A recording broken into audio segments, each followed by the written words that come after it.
जैसे कि यहाँ पर देखिए ये पूरा पेड़ के छाँव में है। देखिए जहाँ पर पेड़ का छाँव नहीं है वहाँ पर का धान पूरी तरह से उठा हुआ है और वह हार्वेस्टिंग के तैयार हो गया, परंतु जहाँ पे पेड़ का छाँव मिला है वहाँ पर धान। हेलो किसान भाइयों, welcome to my YouTube channel farming with Piyush. किसान भाइयों, यदि आपके खेत के मेड़ में इस प्रकार से बड़े बड़े छाएदार वृक्ष हैं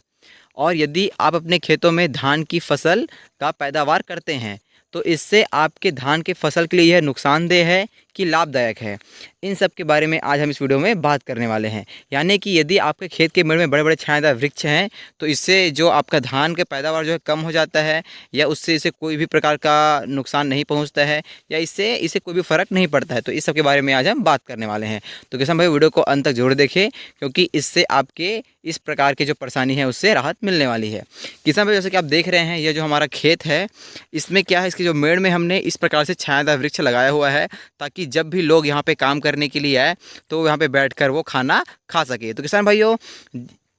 जो छायादार वृक्ष है उसका एक फ़ायदा तो ये है कि क्या होता है कि जब हम अपने खेत में जो मज़दूर आते हैं या हम जब खुद भी आते हैं यहाँ पे काम करने के लिए तो हमें छाया की आवश्यकता होती है। यदि आप काम करने के बाद आपको छाया नहीं मिले तो आप बैठकर आराम कहाँ करेंगे। तो एक तो किसान भाइयों की इस प्रकार से छायादार वृक्ष लगाना आपके लिए तो बहुत ज़रूरी है। परंतु यदि हम धान के फसल की बात करें तो जैसे कि आप देख रहे हैं किसान भाइयों, ये देखिए ये जो धान का जो खेती है, जो खेत है, इसमें देखिए जहाँ जहाँ पर जो पेड़ का जो छांव पड़ रहा है वहाँ पर के धान एज़ कम्पेयर टू अलग जहाँ पे छांव नहीं पड़ रहा है उससे पीछे होता है या कमज़ोर होता है। यदि आपको पास से दिखाने की कोशिश करें तो देखिए किसान भाइयों, ये जो खेत है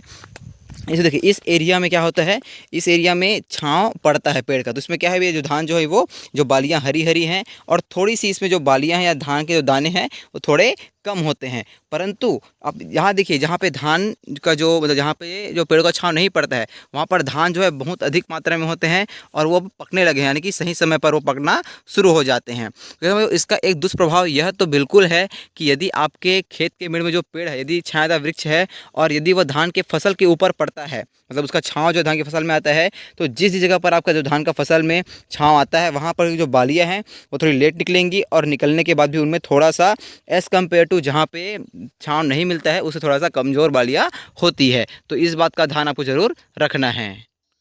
दूसरी बात ये किसान भाइयों कि जहाँ जहाँ पर पेड़ में जो पेड़ का छांव पे धान को मिलता है वहाँ पे होता क्या है कि धान तो पूरी तरह से जो बालियाँ सूख जाती है, परंतु उनके जो तने होते हैं वह कच्चे रह जाते हैं, जिससे होता क्या है कि आपके धान को सोने वाली दिक्कत आती है, यानी कि आपके धान जो है वो झुकना शुरू कर देते हैं। देखिए समझो, जैसे कि यहाँ पर देखिए ये पूरा पेड़ के छाँव में है। देखिए जहाँ पर पेड़ का छाँव नहीं है वहाँ पर का धान पूरी तरह से उठा हुआ है और वह हार्वेस्टिंग के तैयार हो गया, परंतु जहाँ पे पेड़ का छाँव मिला है वहाँ पर धान पूरी तरह से सो गया है, क्योंकि उसके तने जो है तो वो कमज़ोर हो जाते हैं, उनको ठीक से धूप जो है वो नहीं मिल पाता है। ये जो है धूप की अनुपस्थिति के कारण अपना खाना ठीक से नहीं बना पाते हैं, तो इसका एक नुकसान तो यह बिल्कुल होता है। तो किसान भाइयों, आज अभी आपको पता चल गया होगा कि आपके खेत के मेड़ में अधिक छायादार वृक्ष होने से धान के जो फसल को क्या प्रभाव पड़ता है, यानी कि हल्का सा धान के फसल के लिए नुकसानदायक होता है, परंतु जो मजदूर होते हैं या काम करने वाले होते हैं उनके लिए लाभदायक होता है। किसान भाइयों, आपको ये वीडियो कैसे लगी कमेंट करके जरूर बताएं। यदि वीडियो अच्छी लगी हो तो वीडियो को लाइक करें, चैनल को सब्सक्राइब करें और इसे अधिक से अधिक किसान भाइयों तक का शेयर कर दें। धन्यवाद। जय हिंद, जय भैया छत्तीसगढ़, छत्तीसगढ़ यह सबले बढ़िया।